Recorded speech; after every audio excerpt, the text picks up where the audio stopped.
ہمارے پیارے نبی کے پیدائش کا وہ واقعہ جسے سننے کے بعد آپ کا بھی ایمان تازہ ہو جائے گا۔ دوستوں، تاریخ میں یہ ایک ایسا نرالا اور خوشگوار دن تھا کہ اس دن کلکے آدم کا راج، ابراہیم علیہ السلام کی دعا، عیسیٰ علیہ السلام کی بشارت، بیواؤں کا مسیحا، مظلوم کی پکار، غریبوں اور مسکین کا ولی اور پوری انسانیت کے پرسانے حال پیدا ہوئے۔ اس رات میں بہت سارے معجزات پیش آئے جو اسلامی اور دیگر کتابوں میں درج ہے۔ حضور صلی اللہ تعالی علیہ وسلم کی پیدائش سے پہلے عرب میں سوکھا پڑا تھا اور کھیتوں اور سرسبز وادیوں میں دھول اڑ رہی تھی، لیکن جس سال ہمارے نبی اپنی والدہ کی حمل میں آئے تو اچانک دنیا ہی بدل گئی۔ زمین میں ہریالی آ گئی، درخت ہرے بھرے ہو کر پھلوں کے بوجھ سے دب گئے، گھٹائیں جھوم جھوم کر آتی اور خوب بارش ہوتی۔ اس سال اس قدر انعام و اکرام ہوا کہ عربوں نے اس سال کو خوشحالی کے سال کا نام دیا۔ حضور کی پیدائش سے پہلے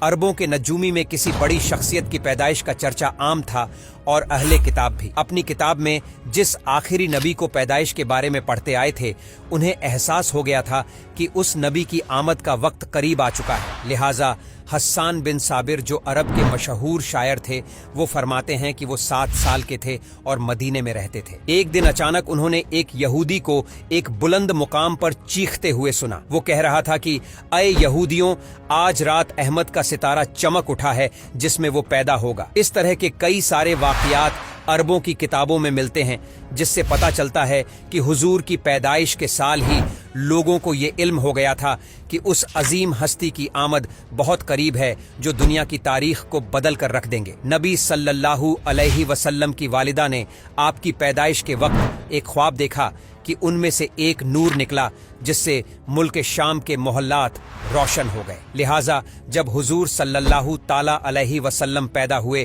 تو ان کی والدہ سے ایسا نور ظاہر ہوا جس سے چاروں طرف ہر چیز روشن ہو گئی۔ وہ نور اتنا روشن تھا کہ بی بی آمنہ نے شام کے شہر بصرہ کے محلات دیکھ لیے۔ حضرت عثمان ابن ابیاس رضی اللہ تعالی عنہ سے روایت ہے کہ میری والدہ نے بتایا کہ میں اس رات حضرت آمنہ کے پاس تھی جس رات نبی کی پیدائش ہوئی۔ میں گھر میں ہر طرف روشنی اور نور دیکھتی اور محسوس کرتی تھی جیسے کہ ستارے قریب چمک رہے ہیں، یہاں تک کہ مجھے لگا کہ یہ میرے اوپر گر پڑیں گے۔ جب آپ کی ولادت ہوئی تو خانہ کعبہ نور سے چمک اٹھا اور ستارے زمین کے قریب ہو گئے۔ فرشتوں نے آہستہ اور اونچی آواز سے اعلان کیا، جبرائیل علیہ السلام بشارت لائے اور عرش خوشی سے جھوم اٹھا۔ بی بی آمنہ کے گھر میں پرندے بھیج دیے گئے جو اپنی چونچ کے ذریعے موتی بکھیر رہے تھے۔ بی بی آمنہ کے ارد گرد فرشتے کھڑے ہو گئے اور انہوں نے اپنے پروں کو پھیلا دیا۔ دنیا کی ہر مخلوق تسبیح کرنے لگی اور امام کائنات کی آمد میں جھوم اٹھے۔ مشرق کے چرند و پرندے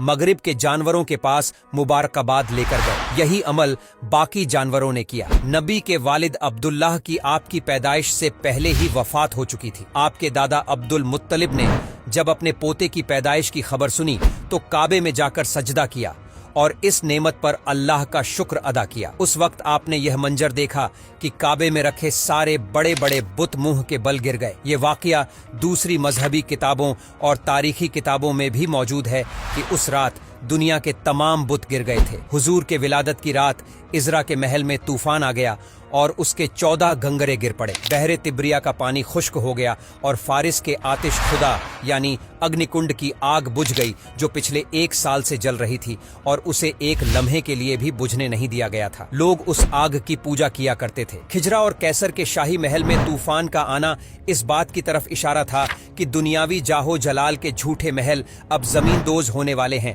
اور جھوٹے خداؤں کی عظمت ختم ہونے والی ہے۔ جب حضور پیدا ہوئے تو اللہ نے آپ کو پاکیزہ بدن اور کستوری کی طرح خوشبودار، ختنہ شدہ چہرہ نورانی اور آنکھیں سرخ تھیں۔ حضور کی اس دنیا میں آمد کے ساتھ ہی کفر اور ظلم کے بادل چھٹ گئے۔ آپ کی پیدائش اس دنیا کی تاریخ کا ایک عظیم واقعہ ہے۔ آپ تمام جہانوں کے لیے رحمت بن کر آئے۔ آپ کے وجود سے پوری دنیا میں نور حق پھیلا اور کفر اور باطل کے اندھیرے دور ہو گئے۔ ویڈیو اچھا لگا ہو تو اسے لائک ضرور کریں اور ہمیں فالو کر کے ہمارا حوصلہ بڑھائیں۔